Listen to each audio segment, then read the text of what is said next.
Hello friends, आज मैं आपके लिए लेके आया हूँ चैप्टर 6 इलेक्ट्रोमैग्नेटिक इंडक्शन के जो इम्पोर्टेंट टॉपिक्स हैं या इम्पोर्टेंट क्वेश्चंस हैं वो क्या बनेंगे वो मैं आपके लिए लेके आया हूँ। इस चैप्टर में सबसे ज़्यादा इम्पोर्टेंट है सेल्फ इंडक्टेंस।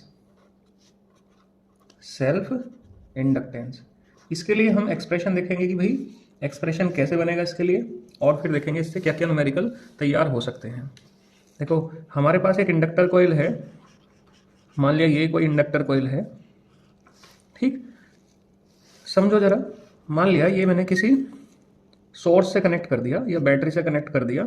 सपोज ये मैंने इसे बैटरी से या डीसी सोर्स से कनेक्ट कर दिया। इनिशियली इसमें मान लिया कि current at T is equal to zero, I is equal to क्या है, जीरो है। जब शुरुआत में करंट कितना है सर्किट के अंदर, जीरो। लेकिन जैसे ही हमने स्विच ऑन किया इस सर्किट का तो करंट एकदम से मैक्सिमम होगा, मैक्सिमम होने की कोशिश करेगा। इंडक्टर कॉइल की प्रॉपर्टी है सेल्फ इंडक्टेंस। अब ये सेल्फ इंडक्टेंस है क्या?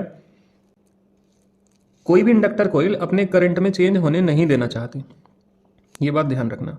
कोई भी इंडक्टर कॉइल अपनी करंट की वैल्यू में चेंज नहीं होने देना चाहती। वो चाहती है कि उसमें से जो करंट रहे वो कांस्टेंट रहे। ये जो प्रॉपर्टी है करंट में चेंज ना होने देना, इसी बोलते हैं हम सेल्फ इंडक्टेंस। तो ये प्रॉपर्टी है, प्रॉपर्टी किसकी? इंडक्टर कॉइल की। Inductor coil not to allow change in its current. ठीक है, अपने करंट में चेंज ना होने देने की जो प्रॉपर्टी है इसे ही बोलते हैं हम सेल्फ इंडक्टेंस। सेल्फ मतलब खुद के करंट में चेंज ना होने देने की प्रॉपर्टी या एबिलिटी, इसे सेल्फ इंडक्टेंस बोलते हैं। रिप्रेजेंट करते हैं एल से, ठीक है। अब इसके लिए एक्सप्रेशन, वो तुम्हारे से एक्सप्रेशन पूछ सकता है जो न्यूमेरिकल बनेगा, या पूरा अगर मैं एक 3 नंबर का क्वेश्चन बनाऊं तो क्वेश्चन ये बनेगा, define self inductance and derive an expression for it. इसके लिए एक एक्सप्रेशन डिराइव करो। एक्सप्रेशन कैसे डिराइव करेंगे भाई? सेल, ये जो इंडक्टर कॉइल है ये एक सोलेनॉइड की तरह है, ठीक है। किसकी तरह है? सोलेनॉइड की तरह। मान लिया इसकी लेंथ कितनी है, एल है। हर एक टर्न का एरिया कितना है, ए है। और इसके अंदर जो मैग्नेटिक फील्ड है वो बी है। मैंने इस डायरेक्शन में मान लिया। सपोज करंट इस डायरेक्शन में चल रहा, मैग्नेटिक फील्ड मैंने इस डायरेक्शन में मान लिया। तो अगर मैं फाई की वैल्यू निकालूं तो फाई कैसे निकलेगा? फाई निकलेगा N B dot A. N है यहां नंबर ऑफ टर्न्स, ठीक। एन बी डॉट ए इस पूरे सोलेनॉइड का या इंडक्टर कॉइल का जो फ्लक्स होगा आप उसे ऐसे कैलकुलेट कर सकते हैं, phi is equal to N B dot A. आप डॉट प्रोडक्ट हटाओगे तो ये बन जाएगा B A cos theta. Vector नहीं आने का इस बार। एरिया वेक्टर वो भी इस डायरेक्शन में होगा, क्योंकि टर्न का जो एरिया वेक्टर होगा वो उसके परपेंडिकुलर डायरेक्शन में होगा, नॉर्मल होगा। और मैग्नेटिक फील्ड भी इधर की डायरेक्शन में ही है, तो थीटा बन गया 0 डिग्री। तो फाई कितना आया? फाई आया एन बी ए। आपको ध्यान होना चाहिए कि सोलेनॉइड के अंदर मैग्नेटिक फील्ड की वैल्यू क्या हुआ करती है? वो होती है mu naught N upon L into I. आपने एम्पियर सर्किटल रूल में सोलेनॉइड पढ़ा, सोलेनॉइड के अंदर आपने मैग्नेटिक फील्ड निकाला, mu naught N upon L I. N है नंबर ऑफ टर्न्स, एल है उसकी लेंथ, और आई है उसके अंदर से फ्लो होने वाला करंट, ठीक है। फ्लक्स निकालने का एक तरीका तो ये हो गया। दूसरे तरीके पे ध्यान करें हम, जो फाई है इस कॉइल का जो फ्लक्स है वो डायरेक्टली प्रोपोर्शनल है इसी के करंट के। सिंस फाई डायरेक्टली प्रोपोर्शनल है किसके? इसी के खुद के करंट के। जितना ज्यादा इसमें करंट होगा उतना ही ज्यादा फ्लक्स होगा। क्यों होगा? समझो, जितना ज्यादा करंट होगा उतना ज्यादा मैग्नेटिक फील्ड होगा, जितना ज्यादा मैग्नेटिक फील्ड होगा उतना ही ज्यादा फिर फ्लक्स भी होगा, ठीक है। इस प्रोपोर्शनलिटी को हटाएंगे तो एक कांस्टेंट आएगा जिसे बोलते हैं सेल्फ इंडक्टेंस, एल। अब आपके पास 2 इक्वेशन है, एक इक्वेशन ये है, सेकंड इक्वेशन ये है। यहां से भी आपने फ्लक्स कैलकुलेट करा और यहां से भी आपने फ्लक्स के लिए रिलेशन निकाला। अगर आप इन दोनों रिलेशंस को कंबाइन करेंगे, एक जगह लिखेंगे, तो आप देखेंगे कि मैं इसे यहां कर देता हूं कि भाई म्यू नॉट एन की मल्टीप्लाई होकर एन स्क्वायर बन गया अपॉन में L into I is equal to किसके इक्वल है? अच्छा, ये ए छूट गया यहाँ पे, तो ए भी हम मल्टीप्लाई में लिखेंगे और किसके इक्वल है? एल आई के। ए मैंने यहां लिख दिया, आई से आई कैंसिल आउट हो गया, तो बचा क्या? L is equal to mu naught N square upon L into A. ध्यान रखेंगे सेल्फ इंडक्टेंस कॉइल की प्रॉपर्टी है, ना करंट की प्रॉपर्टी है, ना ये वोल्टेज की प्रॉपर्टी है, ये किसी चीज की प्रॉपर्टी नहीं, ये कॉइल की प्रॉपर्टी है। बल्कि इस चीज की भी प्रॉपर्टी नहीं कि वायर आपने किस मेटल का बनाया हुआ, इस बात से भी फर्क नहीं पड़ता। हाँ, इस कॉइल के अंदर कौन सा मीडियम है, एयर है, सॉफ्ट आयरन है, पानी भर रखा, क्या भर रखा, हाँ उससे तो फर्क पड़ेगा। सेल्फ इंडक्टेंस किस किस बात पे डिपेंड करती है, उसी से न्यूमेरिकल बनेगा। ये तो इसका डेरिवेशन करने का तरीका हो गया। म्यू नॉट मतलब मीडियम, कॉइल के अंदर क्या मीडियम है इसके डायरेक्टली प्रोपोर्शनल है। एन नंबर ऑफ टर्न्स, ध्यान रखेंगे अगर नंबर ऑफ टर्न्स 2 गुने करेंगे तो सेल्फ इंडक्टेंस 4 गुनी हो जाएगी, क्योंकि 2 का स्क्वायर पे डिपेंड करेगी। दूसरा, जितनी ज्यादा इंडक्टर कॉइल की लेंथ होगी सेल्फ इंडक्टेंस उतनी ही कम हो जाएगी। ठीक है, इनवर्सली प्रोपोर्शनल है, तो लेंथ अच्छा होना ठीक बात नहीं है। तीसरा है एरिया ऑफ क्रॉस सेक्शन, मतलब एरिया हर एक टर्न का जितना ज्यादा होगा उतनी ज्यादा सेल्फ इंडक्टेंस, मतलब जितनी बड़ी कॉइल एरिया के हिसाब से। अब क्योंकि जनरली ये सर्कुलर हुआ करती हैं तो इसका मतलब जितनी ज्यादा रेडियस। अच्छा, अगर मैं इसका रेडियस के लिए रिलेशन निकालूं रेडियस का, तो वो क्या बनेगा, आप इसे ऐसे भी लिख सकते हैं कि L is equal to mu naught N square upon L, और क्योंकि सर्कुलर टर्न है तो पाई आर स्क्वायर। तो ये भी ध्यान रखेंगे कि अगर आपने रेडियस को 2 गुना करा तो एरिया 4 गुना हो जाएगा, और 4 गुना हो जाएगा तो सेल्फ इंडक्टेंस भी 4 गुना हो जाएगी। तो आप इस बात का ध्यान रखेंगे कि जो सेल्फ इंडक्टेंस है वो डायरेक्टली प्रोपोर्शनल है एन स्क्वायर के। अगर आपने नंबर ऑफ टर्न्स 2 गुने करे तो सेल्फ इंडक्टेंस 4 गुनी होगी। सेल्फ इंडक्टेंस इनवर्सली प्रोपोर्शनल है लेंथ के, अगर लेंथ बढ़ाओगे तो सेल्फ इंडक्टेंस घट जाएगी।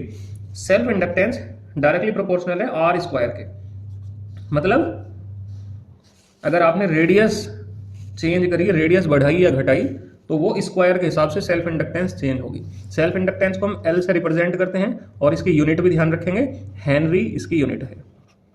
ठीक है, क्या है, हेनरी।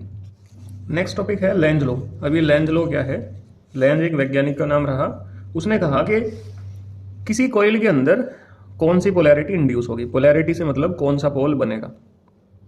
ठीक है, ये इस हिसाब से डिसाइड होगा कि वो फ्लक्स के चेंज होने का अपोज करेगी।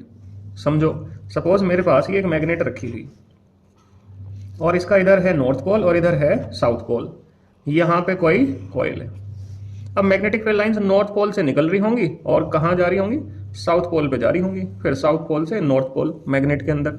खैर उसकी हमें जरूरत नहीं है, हमें ध्यान रखना कि नॉर्थ से साउथ की तरफ जाएंगी बाहर मैग्नेट के। इसी तरह से यहाँ भी ऐसे ही,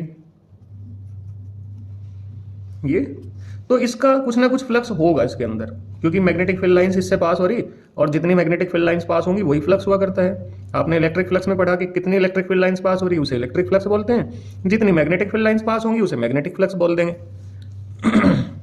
ठीक है, ध्यान रखेंगे। अब इन केस अगर मैं इस मैग्नेट को इधर की तरफ मूव करना शुरू कर दूं, तो मूव करने से होगा क्या कि इसका फ्लक्स बढ़ जाएगा, कॉइल का ज्यादा हो जाएगा, ज्यादा मैग्नेटिक फील्ड लाइंस इससे पास होंगी। कॉइल की प्रॉपर्टी है कि ये अपने फ्लक्स में चेंज नहीं होने देना चाहती। ठीक है, जैसे करंट में चेंज नहीं होने देना चाहती, इंडक्टर कॉइल की प्रॉपर्टी है, कॉइल की प्रॉपर्टी है कि वो अपने फ्लक्स में चेंज नहीं होने देने की। अब क्या करेगी फिर, ये करेगी कि ये जैसे अगर ये नॉर्थ पोल इसकी तरफ जा रहा है तो यहाँ पे नॉर्थ पोल ही बना लेगी। क्या बना लेगी, नॉर्थ पोल बना लेगी। और नॉर्थ का मतलब है, आप ध्यान रखना, इसके जो एंड्स हैं उसी से करंट चल जाएगा। कैसा करंट चलेगा, एंटी क्लॉकवाइज।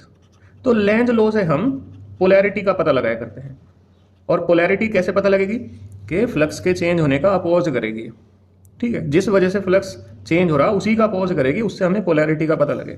एक एग्जांपल और, मान लिया यही मैग्नेट है, नॉर्थ पोल और साउथ पोल, और यहाँ पे कॉइल है। इस बार आपने क्या करा कि मैग्नेट को इधर की तरफ मूव करा दिया, तो मैग्नेट जब इधर की तरफ मूव करेगी तो इसका जो फ्लक्स होगा वो कम हो जाएगा, कम हो जाएगा। अब ये कॉइल क्या करेगी, कॉइल फ्लक्स के कम होने का भी अपोज करेगी। तो ये जो नॉर्थ पोल दूर की तरफ जा रहा है, इसे खींचने का काम कैसे होगा, साउथ पोल बना के। तो ये यहाँ क्या बना लेगी, साउथ पोल बना लेगी। मैंने बताया, फिर वही आप एंड देखो इधर की तरफ जा रहा है, ऐसे ये नीचे की तरफ जा रहा है तो नीचे की तरफ। करंट कैसा चला, क्लॉकवाइज चला। कैसे चला, क्लॉकवाइज चला। तो इस तरह से आप पोलैरिटी का पता लगा लेंगे। और ध्यान रखना, इस तरह के डायग्राम आपके एग्जाम पेपर में जरूर मिलेंगे। ये ध्यान करना कि क्या हो रहा उसमें, उसका उल्टा होना। अगर ये मैग्नेट इधर की तरफ मूव करी तो फ्लक्स बढ़ेगा। अब बढ़ रहा तो फिर इसे घटाने का तरीका क्या है, नॉर्थ है तो रिपेल करेगी, फिर ये तो नॉर्थ ही बना दिया। अब ये दूर जा रही तो नजदीक लाने की कोशिश करेगी, नजदीक लाने में फिर ये अपोजिट पोल बनाएगी, मतलब उल्टा काम करेगी। अगर नजदीक जाओगे तो दूर भगाएगी, दूर भगाने का काम है सेम पोल, दूर जाओगे तो नज़दीक लाने का काम करेगी। कैसे? अपोजिट पोल बना के। इस तरह से आप इसे पोलैरिटी का पता लगा सकते हैं। एक क्वेश्चन काफ़ी इंपॉर्टेंट है, क्या लेंज लॉ एनर्जी कंजर्वेशन को फॉलो करता है? हाँ, एनर्जी कंजर्वेशन को फॉलो करता है। ठीक है, तो ध्यान रखेंगे ये एनर्जी कंजर्वेशन को फॉलो करता है। अब आप समझेंगे कि भाई एनर्जी कंजर्वेशन को कैसे फॉलो करता है। मान लिया क्वेश्चन ये बन गया कि how does Lenz law follow law of energy conservation, कैसे फॉलो करता है। देखो सुनो, ये जो मैग्नेट है ये अपने आप तो मूव होने से गई कि इधर की तरफ अपने आप भागी या इधर की तरफ अपने आप भागी। आप इसे मूव कराओगे और जब आप इसे मूव कराओगे तो आप इसमें मैकेनिकल वर्क करोगे। ठीक है, आपको काम करना पड़ेगा। आपने जो वर्क किया वो ही इस कॉइल के अंदर इलेक्ट्रिकल एनर्जी की फॉर्म में स्टोर हो गया। तो एनर्जी कंजर्वेशन कैसे हुआ? मैकेनिकल वर्क जो है आपका, मैकेनिकल वर्क, ये किसमें कन्वर्ट हो रहा? ये कन्वर्ट हो रहा इलेक्ट्रिकल एनर्जी में, इलेक्ट्रिकल एनर्जी। इस बात का ध्यान रखेंगे। तो इस वजह से एनर्जी का कंजर्वेशन तो हो रहा, आपने जो काम किया वो बेकार तो जा नहीं रहा। हाँ, इसकी एक बार डेफिनेशन भी देख लेंगे। लेंज लॉ की डेफिनेशन क्या है? पोलैरिटी इंड्यूसेस, जो पोलैरिटी इंड्यूस होगी in a coil in such a way to oppose, किसे अपोज करने के लिए? The change in flux, flux में चेंज होने देने का अपोज करने के लिए पोलैरिटी इंड्यूस होगी। अब आप समझ ही गए होंगे कि अगर नजदीक आ रहे तो फिर अपोजिट पोल, जैसे अब ये मैग्नेट इसके नजदीक जा रही तो सेम पोल बन गए, मतलब दूर भगाने के लिए, और अगर दूर जा रहे तो अपोजिट पोल बनेंगे। ठीक है, आप इस तरह से समझ सकते हैं। तो ये हुआ आपका लेंज लॉ। इससे आपको एक क्वेश्चन जरूर मिल जाएगा एग्जाम के अंदर। नेक्स्ट टॉपिक है मोशनल ईएमएफ। अभी मोशनल ईएमएफ क्या है? देखो, जब कोई कंडक्टर मैग्नेटिक फील्ड के अंदर मूव करता है, मोशन करता है, तो उसके एंड्स के अक्रॉस ईएमएफ इंड्यूस हो जाएगा। ठीक है, यही बात हमें समझनी है। इसमें दो तरह की वैरायटी है, दो तरह के क्वेश्चन पूछे जाते हैं। मैं एक एक करके दोनों को बताऊंगा। मान लिया ये कोई कंडक्टर है आपके पास, ठीक है, जिसकी लेंथ कितनी है? L है, और यहाँ पे मान लिया मैग्नेटिक फील्ड डाउनवर्ड डायरेक्शन में है और यूनिफॉर्म मैग्नेटिक फील्ड है। जनरली हमारे सिलेबस में यूनिफॉर्म ही इलेक्ट्रिक फील्ड है और यूनिफॉर्म ही मैग्नेटिक फील्ड है। एक आध केस है जहाँ पे आपको मैग्नेटिक फील्ड या इलेक्ट्रिक फील्ड नॉन यूनिफॉर्म मिलेगा। ठीक है, तो इस वाले क्वेश्चन में क्या हुआ, या इस तरह के क्वेश्चंस में आपको जो मैग्नेटिक फील्ड है वो यूनिफॉर्म ही मिलेगा। मैग्नेटिक फील्ड कितना है? B है। अब सपोज ये इधर की तरफ मूव कर रहा और इसकी वेलोसिटी कितनी है? V है।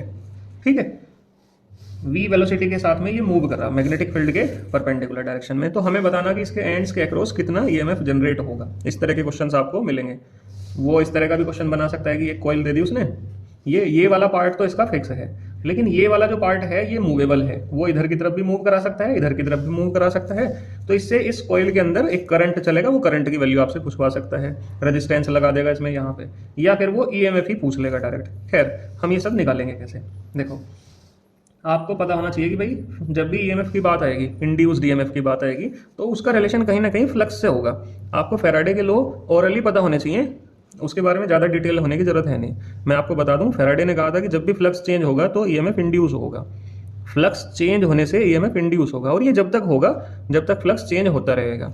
और एक उसने कहा कि अगर आपको ईएमएफ निकालना तो आप फ्लक्स का डिफरेंशिएशन कर दो टाइम के रिस्पेक्ट में, ये बात उसने कही। ठीक है, तो इसका हम फायदा उठाएं पूरे चैप्टर में। अपने आप में ये ज़्यादा इंपॉर्टेंट रह नहीं जाता, क्योंकि एग्जाम में डायरेक्ट ये नहीं आने का। हाँ, उसके यूज जरूर रहेंगे जो हम पूरे चैप्टर में पढ़ेंगे। मैंने आपको 3 टॉपिक बहुत ज़्यादा इंपॉर्टेंट होते हैं, सेल्फ इंडक्टेंस, लेंज लॉ और मोशनल ईएमएफ।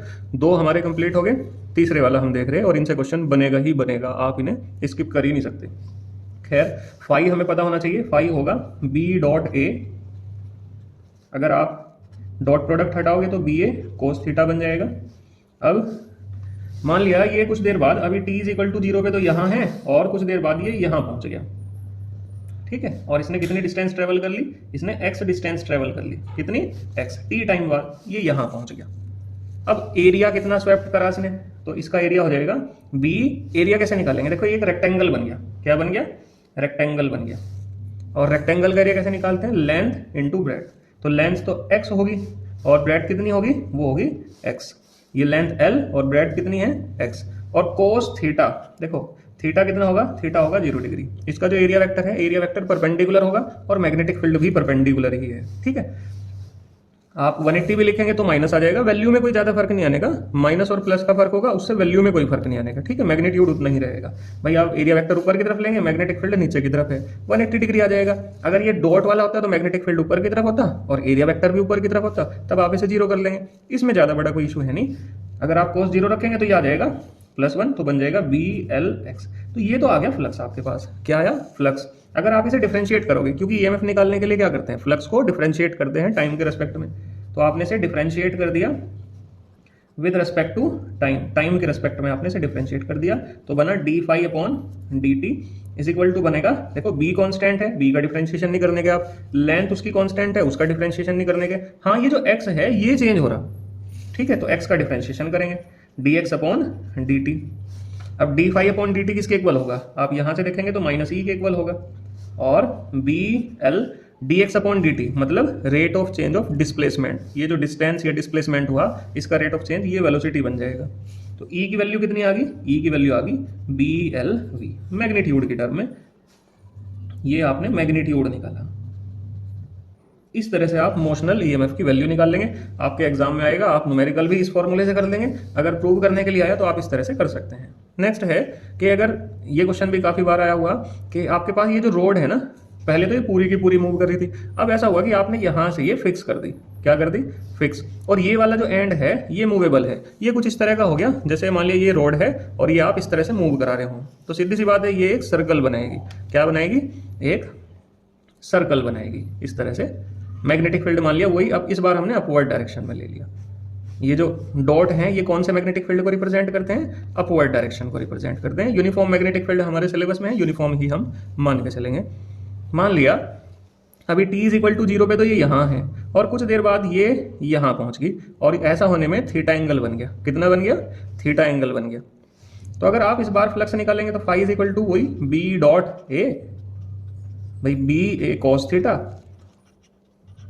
और थीटा देखेंगे भाई ये एरिया स्वैप्ट हुआ, इस एरिया का एरिया वेक्टर ऊपर की तरफ होगा और मैग्नेटिक फील्ड भी ऊपर की तरफ है, तो ये बन जाएगा BA cos 0 डिग्री, और cos 0 की वैल्यू 1। अब B तो है कांस्टेंट, एरिया अगर आप इस, ये तो सेक्टर बन गया ट्रायंगल उसका, सर्कल का, सर्कल के सेक्टर की वैल्यू कैसे निकालते हैं, πr² θ/360, 360 को आप क्या लिख सकते हैं, 2 पाई, तो ये बना B पाई से ये वाला पाई कट गया, R के इसके इक्वल है L के, अगर इसकी लेंथ कितनी है L, तो BL² θ/2, ये तो आ गया फ्लक्स।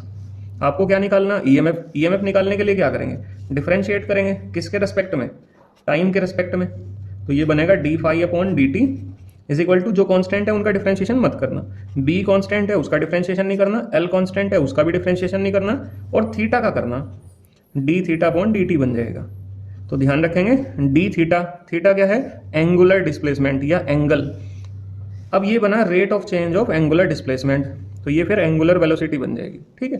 तो ये बनेगा BL² dθ/dt होगा ओमेगा के इक्वल /2। तो इस तरह से ईएमएफ की वैल्यू क्या आई आपके पास, E is equal to BL² ω/2। आप फिर कहेंगे कि माइनस, हाँ माइनस लगा लो कोई बात नहीं, उससे कोई फर्क नहीं पड़ता, ठीक है। ये मैग्नीट्यूड है। तो इस तरह से आप इन क्वेश्चंस को अपने एग्जाम में आएंगे, आपके क्वेश्चन, ये क्वेश्चन आपके एग्जाम में आएंगे, इन्हें टैकल कर सकते हैं। अगर डेरिवेशन आया तो भी, और अगर न्यूमेरिकल आया तो ये फॉर्मूला कहाँ से बना, कैसे बना, आपको पता होना चाहिए। इस फॉर्मूले को डायरेक्ट यूज करके आप मोशनल ईएमएफ के क्वेश्चन कर सकते हैं, ठीक है। नेक्स्ट आप मुझे कमेंट करके बता देना कि कौन से चैप्टर के इंपॉर्टेंट क्वेश्चन मुझे डालने हैं पहले, क्योंकि मैं तो डालूंगा ही डालूंगा एक एक करके सभी चैप्टर्स के। अगर आपको किसी चैप्टर में दिक्कत है कि भाई मुझे इस चैप्टर का ये वाला टॉपिक में दिक्कत आ रही है, आप मुझे बता सकते हैं, मैं उसे बना दूंगा, ठीक है।